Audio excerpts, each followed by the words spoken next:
The government has ordered cessation of any activities in the controversial Mukuru Kwa Njenga Land to tame growing tension in the area. Speaking after meeting elders from the controversial land, Interior Cabinet Secretary Dr. Fred Matiangi said his ministry is currently in talks with the landowners and other relevant bodies, including Nairobi Metropolitan Services, so as to get a lasting solution to the problem. The government has moved in to calm the growing tension in Mukuru Kwa Njenga following months of push and pull over the ownership of the controversial land. Interior Cabinet Secretary Dr. Fred Matiangi has ordered cessation of any activities in the land. Cessation of any of those activities going on at Mukuru Kwa Njenga. The surveying and everything else is going to be handled by the government alone. We will engage immediately with the landowners because we respect property rights. We will talk with Opit Chemicals. We have already opened up conversations with them, and the government is going to remain engaged with them to see how we find a lasting solution. This is not the first time we are doing that. This is how we sorted out Waitiki in Mombasa. This is how we have sorted out challenges in other parts of the country.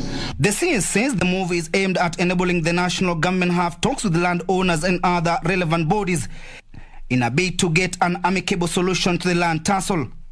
This even as he warned politicians against meddling in such sensitive affairs for their own political gain. Matiangi has in the meantime cautioned the security apparatus against using excessive force while carrying out their duty, even as he condemned the recent incident in the area where police injured innocent civilians. We are not going to have those types of things happening in some of our urban areas like we saw on the 25th. Those who engage in this will be called to account, and we have actually called some of our officers to account.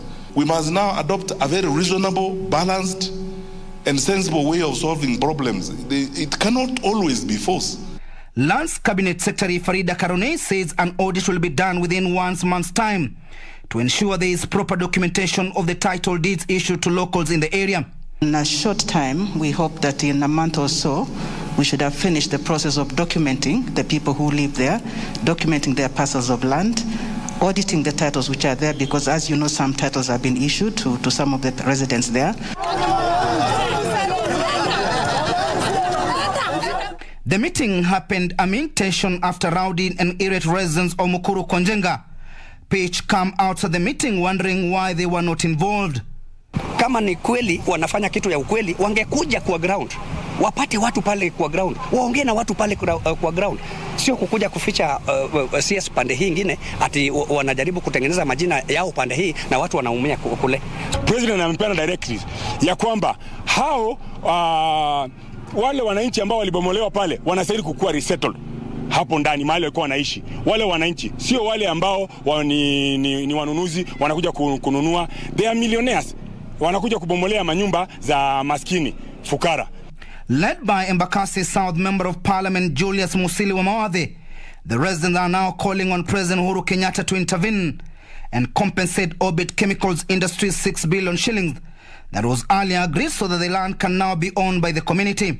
Sisi tunaomba rais, tafadhali utusaidie kuresettle watu wetu, kwa sababu tarehe 29 March 29th 2015 the president alioda Ngilu ambaye alikuwa ni CS wa lands wakati huo resettle hao watu, na huyo mwenye Orbit Chemical akue afidiwe ama apewe compensation.